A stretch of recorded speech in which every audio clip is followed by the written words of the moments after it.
നിങ്ങളുടെ വാഹനവുമായി ഒരു ദൂരയാത്രയ്ക്ക് പോകുന്നതിന് മുമ്പ് വാഹനത്തിൽ എന്തെല്ലാം കാര്യങ്ങൾ ശ്രദ്ധിച്ചിരിക്കണം എന്നുള്ളതിനെക്കുറിച്ചുള്ളൊരു വീഡിയോ ആണ്. അപ്പം എല്ലാവർക്കും ഓട്ടോ ക്ലബിൻ്റെ പുതിയൊരു വീഡിയോയിലേക്ക് സ്വാഗതം. അപ്പോൾ നമുക്ക് എൻജിൻ സൈഡ് എന്തെല്ലാം കാര്യങ്ങൾ ചെക്ക് ചെയ്യണമെന്നുള്ളതാണ് ആദ്യം പറയുന്നത്. ഓയിൽ ലെവൽ കൃത്യമാണോ എന്നുള്ളത് ചെക്ക് ചെയ്യുക. അതുപോലെ തന്നെ ഓയിലിൻ്റെ കണ്ടീഷൻ നോക്കുക.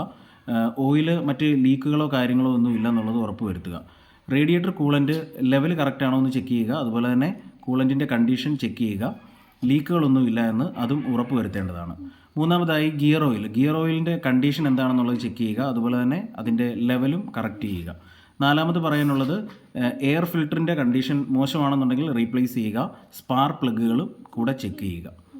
അടുത്തതായി നമുക്ക് ബ്രേക്കിൻ്റെ ഭാഗത്തേക്ക് വരാം. ബ്രേക്ക് പാഡുകൾ ചെക്ക് ചെയ്യുക. അതുപോലെ തന്നെ ബ്രേക്ക് റോട്ടറുകൾക്ക് ഡാമേജുകളില്ല എന്ന് ഉറപ്പ് വരുത്തുക.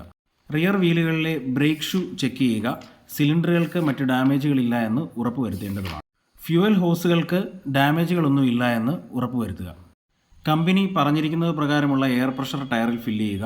അതുപോലെ തന്നെ കാലപ്പഴക്കമുള്ള ടയറാണെങ്കിൽ അത് ഉപയോഗിക്കാതിരിക്കുക.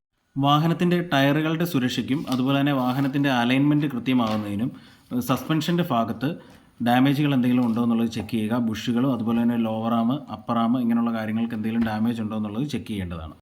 ഹെഡ് ലാമ്പുകളും ടെയിൽ ലാമ്പുകളും ഹസാർഡ് ലാമ്പുകളും കൃത്യമായി വർക്ക് ചെയ്യുന്നുണ്ടോ എന്നുള്ളത് ചെക്ക് ചെയ്യിപ്പിക്കുക. പ്രധാനപ്പെട്ട ഇത്രയും കാര്യങ്ങൾ ശ്രദ്ധിച്ചാൽ നിങ്ങൾക്ക് ധൈര്യമായി ഒരു ദൂരയാത്ര പോയി വരാം. അപ്പോൾ നമ്മുടെ വീഡിയോ ഇഷ്ടമായെങ്കിൽ ലൈക്ക് ചെയ്യുക, മറ്റുള്ളവരിലേക്ക് ഷെയർ ചെയ്ത് എത്തിക്കുക.